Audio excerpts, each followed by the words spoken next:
Hi, good evening all. I hope I'm audible. ഒന്ന് പറയണേ.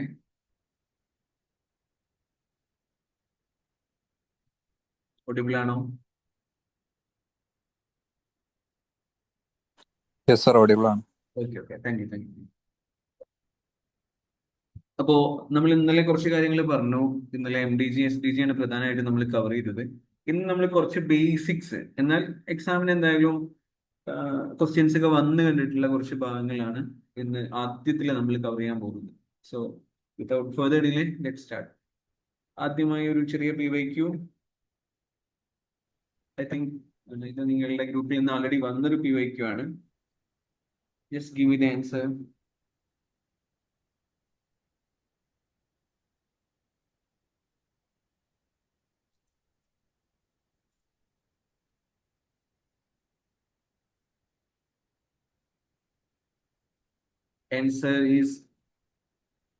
Answer 3 ആണോ?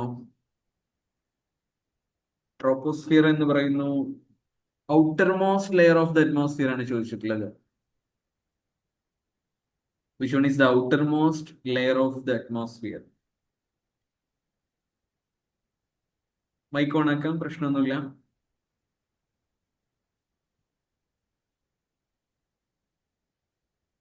ഏതാണ് ഏറ്റവും ഔട്ടർ മോസ്റ്റ് ലെയർ?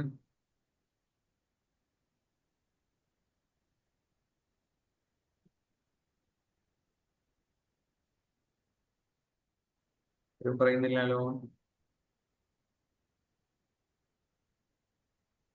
നിലവിൽ കൊടുത്തതിൽ ഏറ്റവും ഔട്ടർ മോസ്റ്റ് ലെയർ ആയിട്ട് വരുന്നത് തെർമോസ്ഫിയർ ആണ്. I hope it's clear. നമുക്കത് അതിലേക്ക് വരാം.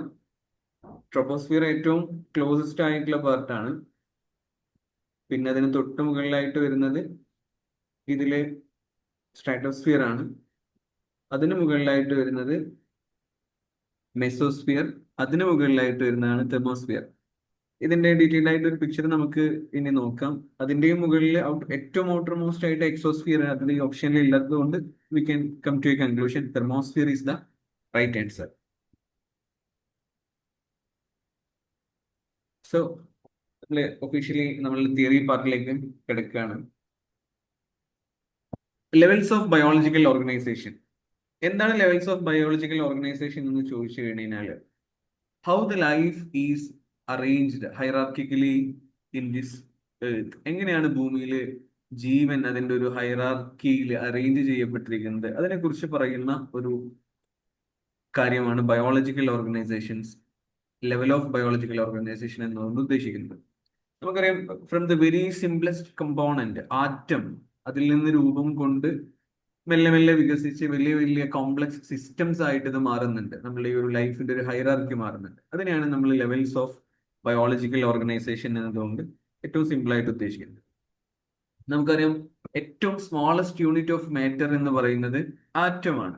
അതിന്റെ കുറച്ചുകൂടെ എലാബറേറ്റഡ് ആയിട്ടുള്ള ആറ്റംസ് ബോണ്ടഡ് ടുഗദർ ആകുമ്പോഴാണ് മോളിക്യൂൾസ് ഉണ്ടാകുന്നത്. ഇപ്പോൾ ഹൈഡ്രജൻ ഒരു ആറ്റം ആകുന്നു. രണ്ട് ഹൈഡ്രജൻ ആറ്റം ഒരു ഓക്സിജൻ ആറ്റം കൂടെ കൂടിച്ചേരുമ്പോൾ H2O ഉണ്ടാകുന്നു, മോളിക്യൂൾ ആണ്. Then comes organelle. ഒരു സെല്ലിന്റെ ഏറ്റവും ഫങ്ഷനിങ് ആയിട്ടുള്ള ഒരു സെൽ പാർട്ടിനാണ് നമ്മൾ ഓർഗനൽ എന്ന് പറയാം. കുറെ ഓർഗനൽസ് കൂടി ഒരു സെല്ല് രൂപപ്പെടുന്നു. സെൽ എന്ന് പറയുന്നത് it's basic unit of life.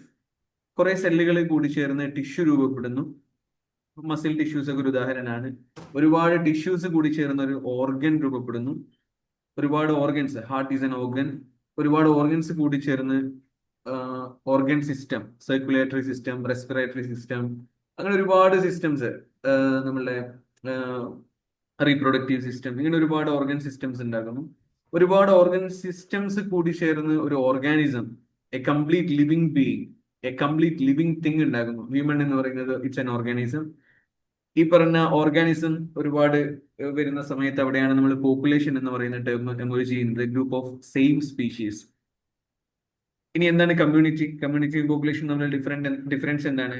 Community എന്ന് പറയുമ്പോൾ ഡിഫറെന്റ് സ്പീഷീസ് ടുഗദർ, ഒരൊറ്റ സ്പീഷീസിലുള്ള കുറെ പേരല്ല, ഡിഫറെന്റ് ആയിട്ടുള്ള സ്പീഷീസ് ഒരുമിച്ച് വരുന്ന കാര്യങ്ങൾക്ക് പറയുന്ന പേരാണ് കമ്മ്യൂണിറ്റി. ഫോറസ്റ്റ് അനിമൽസ്, കാട്ടിലെ അനിമൽസ് എന്നൊക്കെ പറയുന്നത് ഇറ്റ്സ് എ കമ്മ്യൂണിറ്റി. അവിടെ ഒരൊറ്റ സ്പീഷീസ് മാത്രമല്ല, വ്യത്യസ്തമായിട്ടുള്ള സ്പീഷീസിലുള്ള അനിമൽസ് എല്ലാം കൂടെ ഒന്നിച്ചു വരുന്ന ഒരു ഭാഗമാണ്.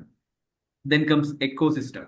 എക്കോസിസ്റ്റം എന്ന് പറയുമ്പോൾ കുറച്ചുകൂടെ ഇൻക്ലൂസീവായി, അവിടെ ജസ്റ്റ് കേവലം ജീവനുള്ള വസ്തുക്കൾ മാത്രമല്ല, അജൈവികമായിട്ടുള്ള വസ്തുക്കൾ, നോൺ ബയോട്ടിക് ആയിട്ടുള്ള സാധനങ്ങളൂടെ അവിടെ വരുന്നുണ്ട്. ലിവിങ് ആൻഡ് നോൺ ലിവിങ് എൻവയൺമെന്റിനെയാണ് നമ്മൾ എക്കോസിസ്റ്റം എന്ന് പറയാം. ഇപ്പൊ ഒരു കോറൽ റീഫ് ഒക്കെ നമുക്ക് എടുക്കുകയാണെങ്കിൽ അവിടെ ജീവനുള്ളതുണ്ട്, ജീവനില്ലാത്തതുണ്ട്. ഇതിന്റെ ആ ഒരു കോമ്പിനേഷനാണ് നമ്മൾ എക്കോസിസ്റ്റം എന്ന് പറയുന്നത്. ബയോം കുറച്ചുകൂടെ വലിയ അതിന്റെ ഒരു എൻലാർജ്ഡ് വേർഷൻ ആണ്. ഒരു പെർട്ടിക്കുലർ റീജിയൻ, അതിനൊരു പെർട്ടിക്കുലർ കൈൻഡ് ഓഫ് ക്ലൈമറ്റ് ഉണ്ട്, ഒരു സ്പെസിഫിക് ക്ലൈമറ്റ് ഉണ്ട്, അതിനാണ് നമ്മൾ ബയോം എന്ന് പറയുന്നത്. ഡിസേർട്ട്, അതുപോലെ തന്നെ ടുണ്ട്ര, ഇങ്ങനെ വ്യത്യസ്തമായിട്ടുള്ള ബയോമുകൾ നമുക്ക് പരിചയപ്പെടാം. And finally comes biosphere. നമ്മളെ ഹൈഡ്രോസ്ഫിയറും ലിതോസ്ഫിയർ എല്ലാം കൂടെ കൂടിച്ചേരുന്ന ആ ഒരു ലൈഫ് ഓൺ എർത്ത് എന്ന് പറയുന്ന ആ ഒരു സെറ്റപ്പിന് പറയുന്ന പേരാണ് ബയോസ്ഫിയർ. ഇതാണ് ബയോളജിക്കൽ ഓർഗനൈസേഷന്റെ ഒരു ഹൈറാർക്കി. മേ ബി ഈ ഹൈറാർക്കിയിൽ നിന്നൊക്കെയുള്ള ക്വസ്റ്റ്യൻസ് വന്നേക്കാം. അതിനെ ഒരു ഹൈറാർക്കിക്കൽ ഓർഡറിൽ അറേഞ്ച് ചെയ്യാനൊക്കെ ചിലപ്പോൾ വന്നേക്കാം. സോ അതൊന്ന് കൃത്യമായിട്ട് മനസ്സിലാക്കുക. അടുത്ത പ്രധാനപ്പെട്ട ഒരു ടേമാണ് എക്കോളജി. ഓളജി എന്ന വാക്ക് ഇപ്പോൾ പല സ്ട്രീമിലുള്ള ആളുകൾക്കും വളരെ പരിചിതമായിരിക്കും. നമ്മളിപ്പോ ഒരു സൈക്കോളജി എന്ന് പറയുന്ന ടേം പഠിക്കുന്ന സമയത്ത് അത് രൂപപ്പെട്ടത് എങ്ങനെയാണ്, അതിന്റെ എറ്റിമോളജി എങ്ങനെയാണെന്നൊക്കെ നമ്മൾ സാധാരണ രീതിയിൽ നോക്കാറുണ്ട്. അപ്പോൾ സൈക്ക്, ലോഗോസ്, ഇങ്ങനെ രണ്ട് വാക്കുന്നാണ്. അതേ സാധനം തന്നെയാണ് ഇവിടെ രണ്ടാമത്തെ വാക്കായിട്ട് വന്നിട്ടുള്ളത്. ലോഗോസ് എന്ന് പറയുന്ന ഒരു വാക്കുണ്ട്. ലോഗോസ് എന്ന് പറഞ്ഞാൽ സ്റ്റഡി അബൌട്ട് സംതിങ് എന്നുള്ളതാണ് വെരി സിംപ്ലി ഉദ്ദേശിക്കുന്നത്. അപ്പൊ എക്കോളജി എന്ന് പറയുമ്പോൾ ഓയിക്കോസ് എന്ന് പറയുന്ന ഒരു വാക്ക് അവിടെ പ്രധാനമായിട്ട് വരുന്നുണ്ട്. ഹോം, ഹൗസ് ഹോൾഡ് എന്നൊക്കെ മീനിലാണ് ആ ഒരു വാക്ക് ഉപയോഗിക്കാറുള്ളത്. ഗ്രീക്ക് വേർഡ് ആണ്. ലോഗോസ് എന്ന വാക്കിന്റെയും കോമ്പിനേഷനിലാണ് എക്കോളജി എന്ന് വരുന്നത്. അപ്പൊ സിംപ്ലി നമുക്ക് എക്കോളജി എന്താന്ന് പറയാം? Study of the relationships of organisms to their environment and to each other.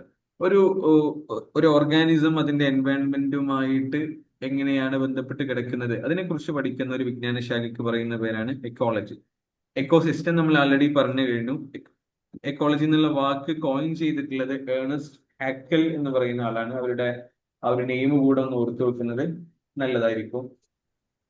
അടുത്തതായിട്ട് നമ്മൾ പറയുന്നത് എക്കോസിസ്റ്റം എന്ന് പറയുന്ന ഒരു ടേം ആണ്. എക്കോസിസ്റ്റം നമ്മൾ പറഞ്ഞു, ഈ വേർഡ് കോയിൻ ചെയ്തിട്ടുള്ളത് ടാൻസ്ലി ആണ്. AG ടാൻസ്ലി 1935 അതിൽ ഇൻക്ലൂഡ് ചെയ്തിട്ടില്ല.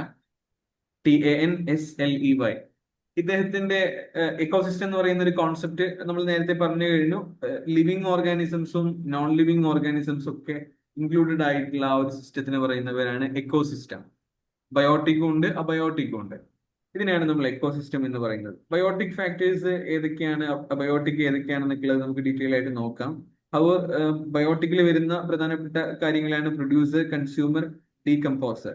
അബയോട്ടിക്കിൽ വരുന്നതാണ് ക്ലൈമാറ്റിക് ഫാക്ടർ, ഇഡാഫിക് ഫാക്ടർ, അതുപോലെ തന്നെ ടോപ്പോഗ്രാഫിക് ഫാക്ടേഴ്സ്.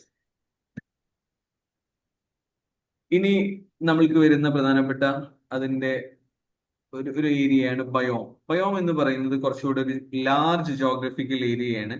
അതിന്റെ പ്രത്യേകത എന്താണെന്ന് ചോദിച്ചു കഴിഞ്ഞാൽ, ആ ഒരു പെർട്ടിക്കുലർ ജോഗ്രഫിക്കൽ ഏരിയക്ക് ഒരു സ്പെസിഫിക് ആയിട്ടുള്ള ക്ലൈമറ്റ് ഉണ്ടാകും, അവിടെ ഒരു സ്പെസിഫിക് ആയിട്ടുള്ള വെജിറ്റേഷൻ ഉണ്ടാകും, അതിൻ്റെതായിട്ടുള്ള വൈൽഡ് ലൈഫ് ഉണ്ടാകും. ഇതിനാണ് നമ്മൾ ബയോം എന്ന് വിളിക്കുക. ഒരു ബയോം ഒരുപാട് കാര്യങ്ങളാൽ ഇൻഫ്ലുവൻസ്ഡ് ആണ്. അതുകൊണ്ടാണ് ഞാൻ ഇതിന് തൊട്ട് താഴെയുള്ള പിക്ചറിൽ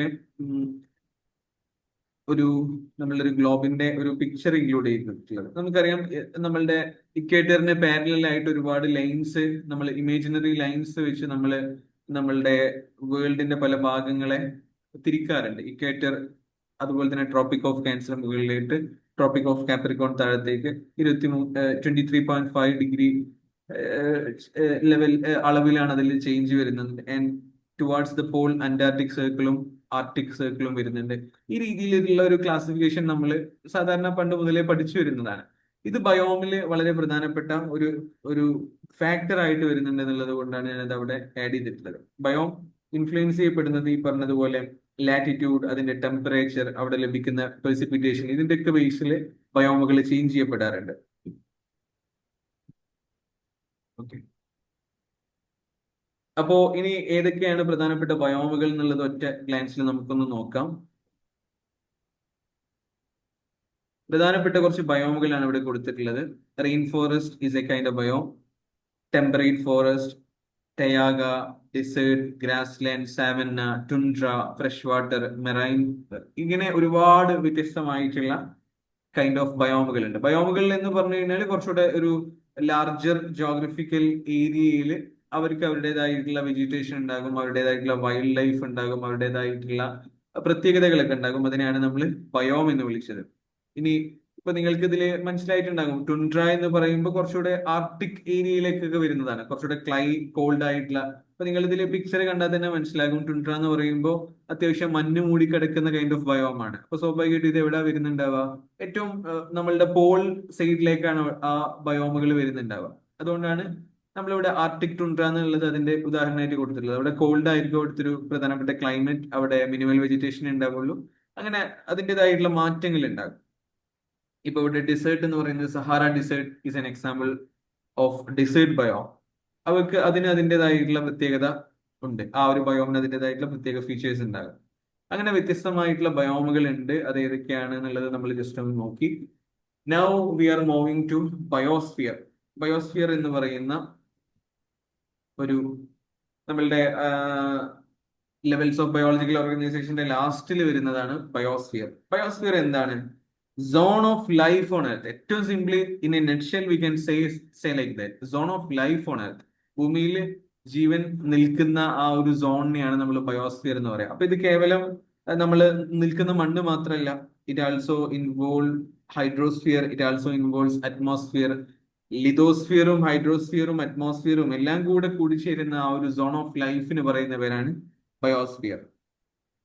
ഇവിടെയാണ് എല്ലാ ലിവിങ് ഓർഗാനിസംസും എക്സിസ്റ്റ് ചെയ്യുന്നത്. ഇതിനെയാണ് നമ്മൾ ബയോസ്ഫിയർ എന്ന് പറയുന്നത്. ആ ഒരു ടേം 3 കാര്യങ്ങൾ ഓർത്തു വെക്കുക: lithosphere, hydrosphere and atmosphere. Okay, ഇനി നമ്മൾ നോക്കാൻ പോകുന്ന ഒരു ടേമാണ് ട്രോഫിക് ലെവൽസ്. ഇത് നമ്മളൊക്കെ പണ്ട് മുതലേ പഠിച്ച കാര്യമാണ്. നമ്മളൊരു ഫുഡ് ചെയിനെ കുറിച്ചൊക്കെ നമ്മൾ പണ്ട് EVS-ലൊക്കെ പഠിച്ചിട്ടുണ്ടായിരുന്നു. അത് തന്നെയാണ് ട്രോഫിക് ലെവൽസ് കൊണ്ട് ഉദ്ദേശിക്കുന്നത്. എങ്ങനെയാണ് നമ്മളുടെ എക്കോസിസ്റ്റത്തിൽ നമ്മളൊരു ഫീഡിങ് പൊസിഷൻസ് കിടക്കുന്നത്, അതിനെ കുറിച്ചാണ് ട്രോഫിക് ലെവലിൽ പറയുന്നത്. എങ്ങനെയാണ് നമ്മളുടെ ആ ഒരു ഫുഡ് ചെയിൻ്റെ ഒരു ഫ്ലോ, എങ്ങനെയാണ് ആ ഒരു എനർജി ഫ്ലോ എന്നത് കൃത്യമായിട്ട് കാണിച്ചു തരുന്നതാണ് നമ്മൾ ട്രോഫിക് പിരമിഡ്. ട്രോഫ് എന്ന് പറഞ്ഞു കഴിഞ്ഞാൽ ആ ഒരു നറിഷ്മെന്റ് എന്നുള്ള വാക്കാണ് അതിന്റെ ഒരു മീനിങ് ആയിട്ട് വരുന്നത്. Each level depends on the one below it for energy. ഇപ്പൊ ഇതിൽ ഓരോ ട്രോഫിക് ലെവലിലുള്ള ആളുകളും തൊട്ട് താഴെ വരുന്ന ആളുകളിൽ നിന്നാണ് ആ ഒരു എനർജിക്ക് വേണ്ടിയിട്ടുള്ള കാര്യങ്ങളിലൊക്കെ അവരിലാണ് ഡിപ്പെൻഡഡ് ആയിട്ട് കിടക്കുന്നത്. ഇപ്പൊ നമുക്കറിയാം, ഏറ്റവും താഴെ പ്രൊഡ്യൂസേഴ്സ്, നേരെ സൂര്യപ്രകാശത്തിൽ നിന്ന് ഫോട്ടോസിന്തസിസ് വഴി അവരുടേതായിട്ടുള്ള ഫുഡ് കണ്ടെത്തുക എന്നുള്ളതാണ് പ്രൊഡ്യൂസേഴ്സിന്റെ പണി. അവർ വേറെ ആരെങ്കിലും ഡിപ്പെൻഡഡ് അല്ല, അവർ നേരെ സൺലൈറ്റിൽ നിന്ന് തന്നെ ഫോട്ടോസിന്തസിസ് വഴി അവർക്ക് ആവശ്യമായിട്ടുള്ള കാര്യങ്ങളൊക്കെ എടുക്കുന്നു. അവരിൽ ഡിപ്പെൻഡഡ് ആയിട്ട് കിടക്കുന്നതാണ് തൊട്ട് മുകളിൽ, പിരമിഡിൽ തൊട്ട് മുകളിൽ കിടക്കുന്ന ടീം, പ്രൈമറി കൺസ്യൂമേഴ്സ്. ഇപ്പൊ ഗ്രാസ് ആണെങ്കിൽ ഗ്രാസ് ആയിരിക്കും ഇവർ ഭക്ഷിക്കുന്നുണ്ടാവുക, അതാണ് പ്രൈമറി കൺസ്യൂമേഴ്സ്. അതിന് തൊട്ട് മുകളിൽ പിരമിഡിലായിട്ട് വരുന്ന ടീമാണ് സെക്കൻഡറി കൺസ്യൂമേഴ്സ്. അവര് ഡിപ്പെൻഡഡ് ആയിരിക്കുന്ന ആരിലാണ്? പ്രൈമറി കൺസ്യൂമേഴ്സിലായിരുന്നു. And finally comes tertiary consumers, the final team. അവരാണ് ഏറ്റവും വലിയ വേട്ടക്കാരെ. അവരാരെയായിരിക്കും ഡിപ്പെൻഡ് ചെയ്യുന്നുണ്ടാവുക? തൊട്ട് താഴെയുള്ള സെക്കൻഡറി കൺസ്യൂമേഴ്സിനെയോ അല്ലെങ്കിൽ പ്രൈമറി കൺസ്യൂമേഴ്സിനെ ആയിരിക്കും അവർ ഡിപ്പെൻഡ് ചെയ്യുന്നുണ്ടാവുക. ഇതാണ് ട്രോഫിക് ലെവൽ കൊണ്ട് ഉദ്ദേശിച്ചത്. നമുക്കറിയാം ഓരോ ട്രോഫിക് ലെവലിലും ആരാണ് എന്താണെന്നൊക്കെ എന്നുള്ളത് നമുക്കറിയാം. ഒന്നാമത്തെ ട്രോഫിക് ലെവലിൽ പ്രൊഡ്യൂസേഴ്സ് ആണ്. അവർ ഫോട്ടോസിന്തസിസ് വഴി സ്വന്തമായിട്ട് ഭക്ഷണം, അവർക്ക് ആവശ്യമായിട്ടുള്ള ഭക്ഷണം ഉണ്ടാക്കുന്ന പ്രൊഡ്യൂസ് ചെയ്യുന്ന ടീമാണ്. ഗ്രാസും പ്ലാന്റ്സും ഒക്കെ അതിന് ഉദാഹരണമായിട്ട് നമുക്ക് പറയാൻ പറ്റും. പ്രൈമറി കൺസ്യൂമേഴ്സ് എന്ന് പറയുമ്പോൾ സാധാരണ രീതിയിൽ ഹെർബിവോറസ് ആയിട്ടുള്ള അനിമൽസും മറ്റൊക്കെ ആയിരിക്കും അതിൽ പെടുന്നുണ്ടാവുക. അവർ ഈ പറഞ്ഞ പ്രൊഡ്യൂസേഴ്സിനെ ഫോട്ടോസിന്തസിസ് വഴി ഭക്ഷണം കണ്ടെത്തിയിട്ടുള്ള ഗ്രാസും ട്രീസും ലീവ്സ് ഒക്കെ ആയിരിക്കും അവരുടെ ഭക്ഷണമായിട്ട് ഉണ്ടാവുക. Then secondary consumers and finally tertiary consumers. ഇനി ഇതിന്റെ ഒരു ബേസിൽ തന്നെ നമ്മൾക്ക് എക്കോളജിക്കൽ പിരമിഡ്സ് എന്ന് പറയുന്ന ഒരു കോൺസെപ്റ്റ് ഉണ്ട്. ഐ നോ ഞാൻ കുറച്ച് സ്പീഡിലാണ് പോകുന്നത്. ഇതുവരെ പറഞ്ഞതിൽ ക്ലാരിറ്റി കുറവൊന്നുമില്ലല്ലോ. നമുക്ക് കുറച്ച് അധികം പോർഷൻസ് കവർ ചെയ്യാനുള്ളതുകൊണ്ടാണ് കുറച്ച് സ്പീഡിൽ പോകുന്നത്. Hope everything is clear. Okay അല്ലേ? കുഴപ്പമൊന്നുമില്ലല്ലോ.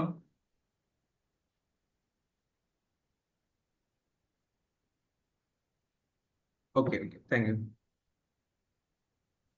ഇനി നമ്മൾ പറയുന്നത് എക്കോളജിക്കൽ പിരമിഡ്സ്. എക്കോളജിക്കൽ പിരമിഡ്സിൽ നമ്മൾ ഈ പറഞ്ഞ പോലെ ട്രോഫിക് ലെവൽസിനെ കുറിച്ച് പറഞ്ഞല്ലോ. ഇതേപോലെ ഒരു pyramid of number, pyramid of biomass, pyramid of energy, ഈ രീതിയിലും ഒരു 3 ക്ലാസിഫിക്കേഷൻ ഉണ്ട്. അതൊന്ന് സിമ്പിൾ ആയിട്ട്, ഏറ്റവും സിംപ്ലസ്റ്റ് ആയിട്ട് നമുക്കൊന്ന് നോക്കാം. എന്താണ് pyramid of numbers? Shows the number of organisms at each level of the food chain. ഓരോ ഫുഡ് ചെയിൻ്റെ ഓരോ ലെവലിലും എത്ര നമ്പർ ഓഫ് ഓർഗാനിസംസ് ഉണ്ട്, അതിന്റെ ബേസിൽ അറേഞ്ച് ചെയ്തിട്ടുള്ള ഒരു പിരമിഡിനാണ് നമ്മൾ പിരമിഡ് ഓഫ് നമ്പർ എന്ന് പറയുന്നത്. ഇതിൽ അപ്രൈറ്റ് പിരമിഡും ഉണ്ടാകും, ഇൻവേർട്ടഡ് പിരമിഡും ഉണ്ടാകും. അപ്രൈറ്റ് എന്ന് പറയുമ്പോൾ നേരെ കുത്തനെ നിൽക്കുന്ന പിരമിഡ്, ഇൻവേർട്ടഡ് പിരമിഡ് എന്ന് പറയുമ്പോൾ തലതിരിഞ്ഞ് നിൽക്കുന്ന പിരമിഡ്. ഇനി ഇതിന്റെ കാരണം, ഇതിന് എങ്ങനെയാണ് അപ്രൈറ്റും ഇൻവേർട്ടഡും ആകുന്നത് എന്നുള്ളത് നമുക്കൊന്ന് നോക്കാം. അപ്രൈറ്റ് പിരമിഡ് എന്ന് പറയുമ്പോൾ പ്രൊഡ്യൂസേഴ്സ് ആയിരിക്കും കൂടുതലായിട്ട് അവിടെ ഉണ്ടാവുന്നുണ്ടാവുക. ഹെർബിവോഴ്സിനേക്കാൾ കൂടുതൽ ഉണ്ടാവുന്നുണ്ടാവുക പ്രൊഡ്യൂസേഴ്സ് ആയിരിക്കും. ഹെർബിവോഴ്സ് ആയിരിക്കും കാർണിവോഴ്സിനേക്കാൾ കൂടുതൽ ഉണ്ടാവുക. അപ്പൊ ആ ഒരു രീതിയിലാണ് ആ പിരമിഡ് പോകുന്നുണ്ടാവുക. ഇൻവേർട്ടഡ് പിരമിഡിന്റെ പ്രത്യേകത എന്താ? അവിടെ ഫ്യൂവർ പ്രൊഡ്യൂസേഴ്സ് ദാൻ കൺസ്യൂമേഴ്സ്. കൺസ്യൂമേഴ്സിനേക്കാൾ കൂടുതൽ അവിടെ പ്രൊഡ്യൂസേഴ്സിനേക്കാൾ കൂടുതൽ കൺസ്യൂമേഴ്സ് ഉണ്ടാകുന്ന കൈൻഡ് ഓഫ് എക്കോസിസ്റ്റത്തിലാണ് നമ്മൾ ഏത് പറയാറുള്ളത്? ഇൻവേർട്ടഡ് പിരമിഡ് പറയാറുള്ളത്. അപ്പൊ ഒരു ഉദാഹരണം ഇപ്പൊ നമ്മൾ നോക്കിയേ, ഒരു നല്ല ഗ്രാസ് ലാൻഡ്. ഗ്രാസ് ലാൻഡ് എന്ന് പറഞ്ഞാൽ നല്ല പുല്ലിങ്ങനെ നിറഞ്ഞു കിടക്കുന്ന ഒരു ഗ്രാസ് ലാൻഡ് ആണ്. അവിടെ സ്വാഭാവികമായിട്ടും ഏറ്റവും കൂടുതൽ ഉള്ളത് ഗ്രാസ് തന്നെയാണ്. അപ്പൊ നമ്പർ ഓഫ് പ്രൊഡ്യൂസേഴ്സ് ആണ് കൂടുതലുള്ളത്. പ്രൊഡ്യൂസേഴ്സ് ആണ് ടീം എന്നുള്ളത് നമുക്ക് സംശയമില്ലാത്ത കാര്യമാണ്. കാരണം ദേ produce their own food through photosynthesis, that's very clear. അപ്പൊ സ്വാഭാവികമായിട്ടും ഗ്രാസ് ആണ് ഏറ്റവും കൂടുതൽ നമ്പറിൽ അവിടെ ഉള്ളത്. പ്ലാന്റ്സും ഗ്രാസും ആണ് കൂടുതലുള്ളത്. ദെൻ പിന്നെ വരുന്നത് ഗ്രാസ് ഹോപ്പേഴ്സ് ആയിരിക്കും. അവര് ഗ്രാസിന്റെ അത്ര തന്നെ നമ്പർ ഉണ്ടാവില്ല. പിന്നെ ഫ്രോഗ്സ് അതിന്റെ അത്ര തന്നെ നമ്പർ ഉണ്ടാവില്ല. പിന്നെ അവിടെയുള്ള ഏറ്റവും ഫൈനലി ടെറിഷറി പ്രിഡേറ്റ് ലാസ്റ്റ് കാറ്റഗറിയിൽ വരുന്ന കൺസ്യൂമേഴ്സ്, അവരും അത്ര തന്നെ അളവിൽ ഉണ്ടാവണമെന്നില്ല. അപ്പൊ ഇതാണ് ഒരു നോർമൽ ഒരു അപ്രൈറ്റ് പിരമിഡിനുള്ള ഉദാഹരണം. Then we also have inverted pyramid. Inverted പിരമിഡിൽ നമുക്കൊരു ഒറ്റ ഉദാഹരണം നോക്കാം. ഒരൊറ്റ മരമുള്ള ഒരു സ്ഥലമാണ്. ആ മരത്തിൽ എന്തുണ്ട്? ആ മരം നമ്പറിൽ ഒരെണ്ണം മാത്രമേ ഉള്ളൂ. എന്നാൽ അവിടെ ഉണ്ടാകുന്ന പ്രൈമറി കൺസ്യൂമേഴ്സ്, ഈ മരത്തില് ചുറ്റിപ്പറ്റി ജീവിക്കുന്ന ജീവജാലങ്ങൾ ഒരുപാടാണ്. ഒരുപാട് ഇൻസെക്ട്സും കാര്യങ്ങളൊക്കെ ഉണ്ടാകും. ചിലപ്പോൾ അതിനേക്കാൾ കൂടുതൽ ആ ഒരു മരത്തിൽ താമസിക്കുന്ന, അല്ലെങ്കിൽ ആ മരമായിട്ട് ഡിപ്പെൻഡ് ചെയ്ത് അതിലുള്ള പ്രൈമറി കൺസ്യൂമേഴ്സിനെ ഈറ്റ് ചെയ്ത് ജീവിക്കുന്ന പക്ഷികളും മറ്റും ഉണ്ടാകും. ഈ ഒരു പരിപാടിയാണ് നമ്മൾ എന്ത് പറയുന്നത്? ഇൻവേർട്ടഡ് പിരമിഡ് എന്ന് പറയുന്നത്. കാരണം ഇതിൽ നമ്പർ നോക്കുകയാണെങ്കിൽ ഏറ്റവും പ്രൊഡ്യൂസർ ആയിട്ടുള്ള ആളുടെ എണ്ണം കൺസ്യൂമേഴ്സിനേക്കാൾ കുറവാണ് എന്നുള്ളതാണ് ഇൻവേർട്ടഡ് പിരമിഡിന്റെ പ്രത്യേകത. I hope it's clear. വലിയ സൂപ്പർ സയൻസ് ഒന്നുമല്ല. ആ ഒരു കോൺസെപ്റ്റ് സിംപ്ലി ഒന്ന് മനസ്സിലാക്കിയാൽ തീരുന്ന പ്രശ്നമേ ഉള്ളൂ. ഇതുപോലെ തന്നെ ബയോമാസിലും ഈ പറഞ്ഞ പോലെ അപ്രൈറ്റ് ആൻഡ് ഇൻവേർട്ടഡ് പിരമിഡ് ഉണ്ട്. ബയോമാസ് എന്താണെന്ന് ചോദിച്ചു കഴിഞ്ഞാൽ, നമ്മൾ ഈ പറഞ്ഞ പോലെ നമ്പർ അല്ല ഇവിടെ നമ്മൾ നോക്കുന്നത്. Total mass of living organisms at each level. ഓരോ ലെവലിലുള്ള ഓർഗാനിസംസിന്റെ മാസ്, ടോട്ടൽ മാസ്, അതാണ് ബയോമാസിൽ നമ്മൾ നോക്കുന്നത്. ബയോമാസിൽ നമുക്ക് ഈ പറഞ്ഞതുപോലെ ഇൻവേർട്ടഡും അതുപോലെ തന്നെ അപ്രൈറ്റും ഉണ്ട്. അപ്രൈറ്റിന് പൊതുവേ നമ്മൾ പറയുന്നത് ടെറസ്ട്രിയൽ എക്കോസിസ്റ്റം തന്നെയാണ്. ഗ്രാസ് ലാൻഡിലൊക്കെ നമ്മൾ നോക്കുകയാണെങ്കിൽ അവിടുത്തെ പ്രൊഡ്യൂസേഴ്സിന്റെ ബയോമാസ് തന്നെയാണ് കൂടുതലായിട്ട് വരുന്നത്. പിന്നെ അങ്ങനെ പോകുന്തോറും അതിന്റെ ബയോമാസ് കുറഞ്ഞു വരും. ഇതാണ് upright biomass pyramid. So the example is terrestrial ecosystems like grass land. അതാണ് അപ്രൈറ്റ് ബയോമാസിന്റെ ഉദാഹരണമായിട്ട് വരുന്നത്. ഇൻവേർട്ടഡ് ബയോമാസിലാണെങ്കിലോ അത് അക്വാട്ടിക് എക്കോസിസ്റ്റം അതിന് നല്ലൊരു ഉദാഹരണമാണ്. അവിടെ നമ്മൾ നോക്കുകയാണെങ്കിൽ പ്രൊഡ്യൂസേഴ്സ് ആയിട്ടുള്ള ജീവജാലങ്ങൾ അവിടെ വളരെ കുറവായിരിക്കും. അതിന്റെ ബയോമാസ് വളരെ കുറവായിരിക്കും. Producers like plankton has less biomass but reproduce quickly, supporting many consumers that have larger biomass. ഇതാണ് ഓഷ്യൻ എക്കോസിസ്റ്റം ഒക്കെ നമ്മൾ നോക്കുകയാണെങ്കിൽ, അല്ലെങ്കിൽ എല്ലാ കൈൻഡ് ഓഫ് അക്വാട്ടിക് എക്കോസിസ്റ്റവും അതിന്റെ ബയോമാസിനെ നമ്മൾ നോക്കുകയാണെങ്കിൽ it will provide N inverted pyramid. At the same time normally ഒരു ടെറസ്ട്രിയൽ എക്കോസിസ്റ്റം ഗ്രാസ് ലാൻഡ് ഒക്കെ നമ്മൾ എടുക്കുകയാണെങ്കിൽ അവിടെ അതിന്റെ ബയോമാസ് നമ്മൾ നോക്കുകയാണെങ്കിൽ അപ്രൈറ്റ് പിരമിഡ് ഓഫ് ബയോമാസ് ആയിരിക്കും നമുക്ക് ലഭിക്കുന്നുണ്ടാവുക. ഇവിടെ പ്രൊഡ്യൂസേഴ്സിന്റെ ആ ഒരു 1000 kg ആണ് അതിന്റെ ബയോമാസ്. ഗ്രാസ് ഉണ്ടെങ്കിൽ അതിനെ ഡിപ്പെൻഡ് ചെയ്തിരിക്കുന്ന ഹെർബിവോറസ് 100 kg ആയിരിക്കും. പ്രൈമറി കാർണിവോറുകളിൽ 10 kg ആയിരിക്കും. And finally top carnivore 1 kg ആയിരിക്കും. അതേസമയം ഇവിടെ നേരെ എൻറ്റയർലി ഓപ്പോസിറ്റ് ആയിട്ടാണ് വരുന്നത്. പ്രൊഡ്യൂസേഴ്സിന്റെ അതിന്റെ ബയോമാസ് എന്ന് പറയുന്നത് കമ്പാരിറ്റീവ്ലി കുറവായിരിക്കും. കാർണിവോറിനെയും ഹെർബിവോറിനെയൊക്കെ പരിഗണിച്ച് നോക്കുമ്പോൾ കമ്പാരിറ്റീവ്ലി കുറവായിരിക്കും. So aquatic ecosystem is an example of inverted pyramid of biomass. അതുകൂടെ ഓർത്തു വെക്കാം. Then comes pyramid of energy. Pyramid of energy എന്ന് പറയുന്നത് നമ്മളിപ്പോ പറഞ്ഞ രണ്ടിൽ നിന്നും വിഭിന്നമായിട്ട് എനർജി റിലേറ്റഡ് ആയിട്ട് വരുന്ന ഒരു കോൺസെപ്റ്റ് ആണ്. എങ്ങനെയാണ് flow of energy through N ecosystem? എങ്ങനെയാണ് അതിന്റെ ആ ഒരു എനർജി ഫ്ലോ സംഭവിക്കുന്നത്? പ്രൊഡ്യൂസേഴ്സ് ആണ് ഏറ്റവും കൂടുതൽ എനർജി ഉണ്ടാകുന്ന ടീം. അവരിൽ നിന്ന് കൺസ്യൂമേഴ്സിലേക്ക് അങ്ങനെയാണ് പോകുന്നത്. അപ്പൊ സ്വാഭാവികമായിട്ടും ഈ ഒരു ട്രോഫിക് ലെവൽ നമ്മൾ പറഞ്ഞു, ആദ്യം പ്രൊഡ്യൂസേഴ്സിന്റെ, പിന്നെ കൺസ്യൂമേഴ്സിന്റെ, പിന്നെ അങ്ങനെ മേലേക്ക് പോകുന്നതിനനുസരിച്ച് എനർജിയും ഡിപ്ലീറ്റ് ആകുന്നുണ്ട് അല്ലെങ്കിൽ കുറഞ്ഞു വരുന്നുണ്ട് എന്നുള്ളതാണ് പിരമിഡ് ഓഫ് എനർജിയിൽ പ്രധാനമായിട്ട് പറയുന്നത്. ഇത് സൺലൈറ്റുമായിട്ട് ബന്ധപ്പെട്ട് വരുന്ന ഒരു കോൺസെപ്റ്റ് ആണ്. നമുക്കറിയാം പ്രൈമറി പ്രൊഡ്യൂസേഴ്സ് ആയിട്ടുള്ള ടീം ആദ്യം ഫോട്ടോസിന്തസിസ് വഴിയാണ് അവർക്ക് ആവശ്യമായിട്ടുള്ള ഭക്ഷണം ക്രിയേറ്റ് ചെയ്യുന്നത്. സോ എനർജി ക്രിയേറ്റ് ചെയ്യുന്നത് സൺലൈറ്റ് ആണ് ഇവിടുത്തെ ഒരു മേജർ കോൺസെപ്റ്റ് അല്ലെങ്കിൽ major component. Sun provides the primary energy for ecosystem in the form of solar energy. ഇത് നമ്മൾ സാധാരണ ജോഡ് എന്ന് പറയുന്ന ആ ഒരു മെഷർമെന്റ് ഉപയോഗിച്ചാണ് മെഷർ ചെയ്യാറുള്ളത്. Producers capture this energy through photosynthesis to create food. It's very clear. ഇനി ഇവിടുത്തെ ഒരു പ്രധാനപ്പെട്ട ഒരു കോൺസെപ്റ്റ് ആണ് 10% റൂൾ. എനർജി ട്രാൻസ്ഫർ എങ്ങനെയാണ് സംഭവിക്കുന്നത് എന്നുള്ളത് മനസ്സിലാക്കി തരാനാണ് നമ്മൾക്ക് ഈ 10% റൂൾ ആവശ്യം. ആകെ 10% എനർജി മാത്രമാണ് ഒരു ട്രോഫിക് ലെവലിൽ നിന്നും അടുത്ത ലെവലിലേക്ക് പാസ് ചെയ്യപ്പെടുന്നത് എന്നാണ് ഇതിൽ പറയുന്നത്, 10% റൂളിൽ പറയുന്നത്.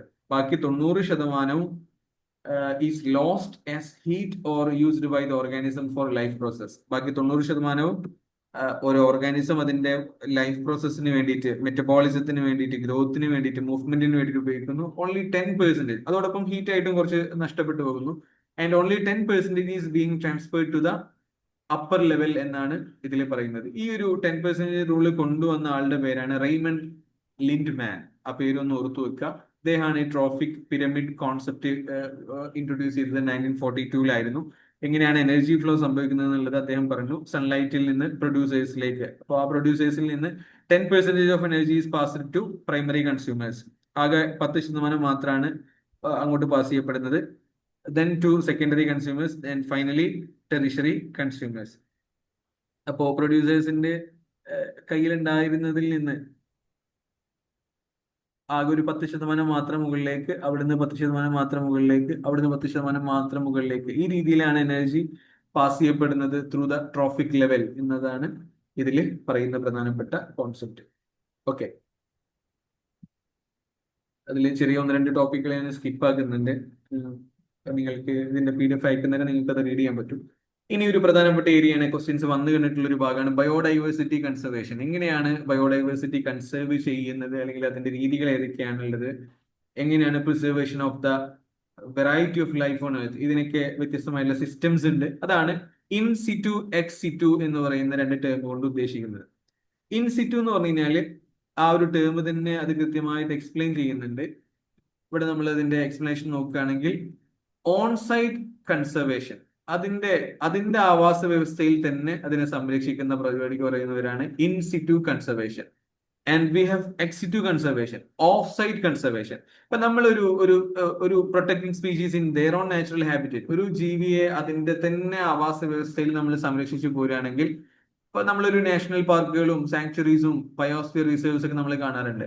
അവരെ നമ്മൾ ഒരു കാട്ടിലുള്ള മൃഗങ്ങളെ വേറെ ഏതോ സ്ഥലത്ത് കൊണ്ടുപോയിട്ട് മാറ്റി പാർപ്പിക്കുന്നല്ല, അവിടെ തന്നെ നമ്മൾ എന്താക്കാണ്, ഒരു പ്രൊട്ടക്റ്റഡ് ഏരിയ ആക്കിയിട്ട് അവിടുത്തെ വൈൽഡ് ലൈഫിനെ നമ്മൾ അവിടെ തന്നെ കൺസേർവ് ചെയ്യുന്ന രീതിയാണ് ഇൻ സിറ്റു കൺസർവേഷനിൽ വരുന്നത്. And we have ex situ conservation. നമ്മൾ സൂവിലൊക്കെ പോകുന്നേരം ആ സൂവിലുള്ള പുലിയോ സിംഹമൊന്നും അവിടെ ജനിച്ചവരല്ല, നമ്മൾ അവരെ കൊണ്ടുവന്നതാണ്. Protecting species outside their natural habitat, അവരുടെ നാച്ചുറൽ ഹാബിറ്റേറ്റിൽ നിന്ന് പുറത്തു കൊണ്ട് നമ്മൾ അവർക്ക് ഭക്ഷണവും മറ്റൊക്കെ കൊടുത്ത് അവരെ വളർത്തിയെടുക്കുക, അവരെ പ്രൊട്ടക്ട് ചെയ്യുക. ഇതിനെയാണ് നമ്മൾ എന്താ പറയാ, എക്സ് സിറ്റു കൺസർവേഷൻ എന്ന് പറയാം. ഇപ്പൊ ബൊട്ടാണിക്കൽ ഗാർഡൻസ് ആണെങ്കിലും സൂസ് ആണെങ്കിലും അക്വേറിയംസ് ആണെങ്കിലും സീഡ് ബാങ്ക്സ് ആണെങ്കിലും ഒക്കെ ചെയ്യുന്നത് എന്താണ്, എക്സ് സിറ്റു കൺസർവേഷൻ ആണ്. അപ്പൊ ഇതാണ് 2 ടൈപ്സ് ഓഫ് ബയോഡൈവേഴ്സിറ്റി കൺസർവേഷൻ. അപ്പൊ അതിന്റെ ഒരു ടൈപ്പ് ഒന്ന് വേണമെങ്കിൽ പെട്ടെന്ന് നോക്കിക്കോളൂ. പ്രൊട്ടക്റ്റഡ് ഏരിയ നെറ്റ്വർക്ക് എക്സ് സിറ്റുവിലാണെങ്കിൽ botanical gardens, zoological gardens, aquaria, seed bank, field gene bank, cryo preservation, sacred plants, home gardens, ഇതൊക്കെ അതിനുള്ള ഉദാഹരണങ്ങളാണ്. And we have in situ and ex situ. Now we are moving to another major important concept, biodiversity hotspot. വളരെ പ്രധാനപ്പെട്ട ഒരു concept ആണ് biodiversity hotspot. എന്താണ് biodiversity hotspot കൊണ്ട് ഉദ്ദേശിക്കുന്നത്? നമ്മളെ ഭൂമിയിലെ എല്ലാ സ്ഥലങ്ങളും ഒരുപോലെയല്ല. ചില സ്ഥലങ്ങൾ എന്താണ്, എക്സെപ്ഷണൽ ബയോഡൈവേഴ്സിറ്റി കൊണ്ട് തിളങ്ങി നിൽക്കുന്ന പല സ്ഥലങ്ങളും നമ്മളെ ഭൂമിയിൽ പല ഭാഗത്തായിട്ടുണ്ട്. Regions with exceptional biodiversity that are facing severe threats from human activities. ആ സ്ഥലങ്ങളൊക്കെ പലതും ഇപ്പൊ ഭയങ്കര സിവിയർ ആയിട്ടുള്ള ചലഞ്ചിലൂടെ കടന്നു പോവാണ്. ഇത്തരം ഏരിയകളെയാണ് നമ്മൾ ബയോഡൈവേഴ്സിറ്റി ഹോട്ട്സ്പോട്ട് എന്ന് പറയാറുള്ളത്. എങ്ങനെയാണ് നമ്മൾ ഇതിനൊരു മാനദണ്ഡം വേണമല്ലോ, എങ്ങനെയാണ് ഒരു ബയോഡൈവേഴ്സിറ്റി ഹോട്ട്സ്പോട്ട് ആണെന്നും മനസ്സിലാക്കുന്നത്? 2 പ്രധാനപ്പെട്ട കാര്യങ്ങളാണ്. ഒന്ന് endemism, second one habitat loss. Endemism എന്ന് പറഞ്ഞു കഴിഞ്ഞാൽ ആ ഒരു പെർട്ടിക്കുലർ റീജിയണിൽ 1500 ടൈപ്പെങ്കിലും വാസ്കുലാർ പ്ലാന്റ് സ്പീഷീസ് വേണം എൻഡമിക് ആയിട്ടുള്ള ആ ഒരു സ്ഥലത്ത് മാത്രം. എൻഡമിക് എന്ന് പറഞ്ഞാൽ ആ ഒരു പ്രത്യേകമായിട്ടുള്ള സ്ഥലത്ത് മാത്രം കാണപ്പെടുന്നതിനാണ് എൻഡമിസം എന്ന് പറയുക. അപ്പൊ നമ്മൾ തദ്ദേശീയത എന്നൊക്കെ മലയാളത്തിൽ പറയും. That's not a correct translation, but ആ സ്ഥലത്ത് മാത്രമാണ് അത്തരം പ്ലാന്റ്സും സ്പീഷീസും ഒക്കെ കാണപ്പെടുന്നത്. അപ്പോ എൻഡമിസം എന്ന് പറഞ്ഞാൽ എന്താണ് അതുകൊണ്ട് ഉദ്ദേശം? 1500 എൻഡമിക് വാസ്കുലാർ പ്ലാന്റ് സ്പീഷീസ് ആ ഒരു സ്ഥലത്ത്, ആ ഒരു റീജിയനിൽ വേണം. വാസ്കുലാർ പ്ലാന്റ് എന്ന് പറഞ്ഞു കഴിഞ്ഞാൽ വാസ്കുലർ എന്നുള്ള വാക്ക് നമുക്കറിയാം, something related to blood vessel, അല്ലെങ്കിൽ ആ ഒരു കുഴൽ രീതിയിലൊക്കെ ഉള്ള സാധനങ്ങൾക്കാണ് നമ്മൾ വാസ്കുലർ എന്ന് പറയുന്നത്. അതായത് സൈലോം കാര്യങ്ങളൊക്കെ ഉള്ള കൈൻഡ് ഓഫ് സ്മോൾ പ്ലാന്റ്സിനാണ് നമ്മൾ സാധാരണ രീതിയിൽ വാസ്കുലർ പ്ലാന്റ്സ് എന്ന് പറയാം. അപ്പോ ഒരു 1500 എൻഡമിക് ആയിട്ടുള്ള സ്പെസിഫിക് ആയിട്ട് ആ ഒരു റീജിയനിൽ മാത്രമുള്ള വാസ്കുലർ പ്ലാന്റ്സ് ഉള്ള സ്ഥലങ്ങളെയാണ് നമ്മൾ ഒന്നാമതായിട്ട് ബയോഡൈവേഴ്സിറ്റിയുടെ ഒരു മാനദണ്ഡമായിട്ട് പറയുന്നത്. എൻഡമിസം ഒരു പ്രധാനപ്പെട്ട ഫീച്ചറാണ്.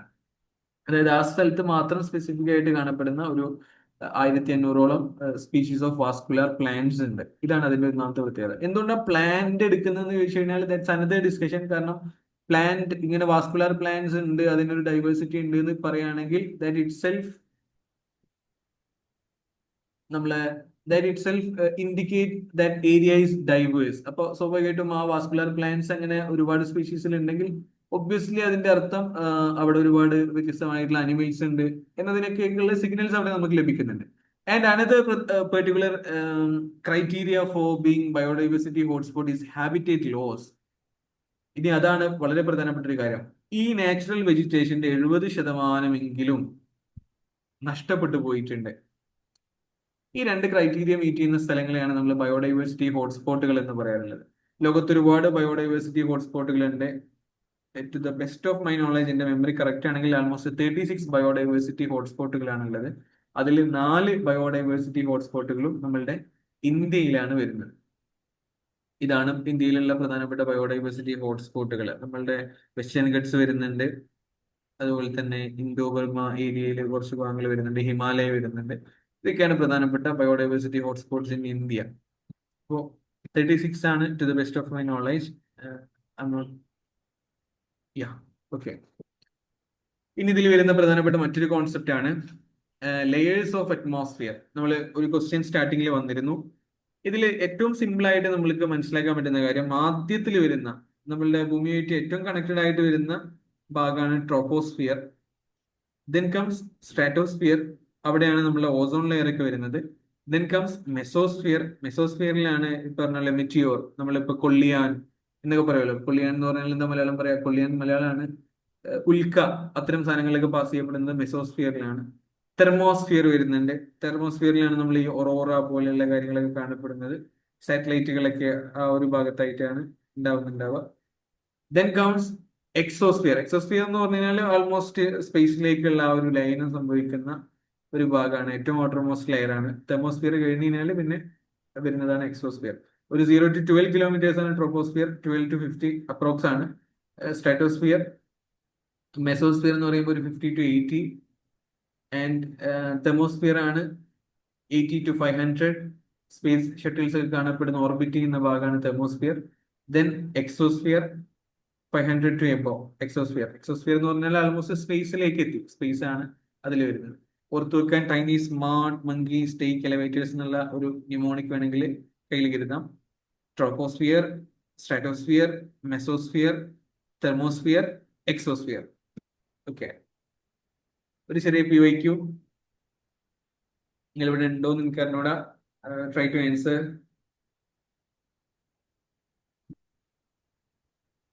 Which of the following gases has maximum contribution to global warming?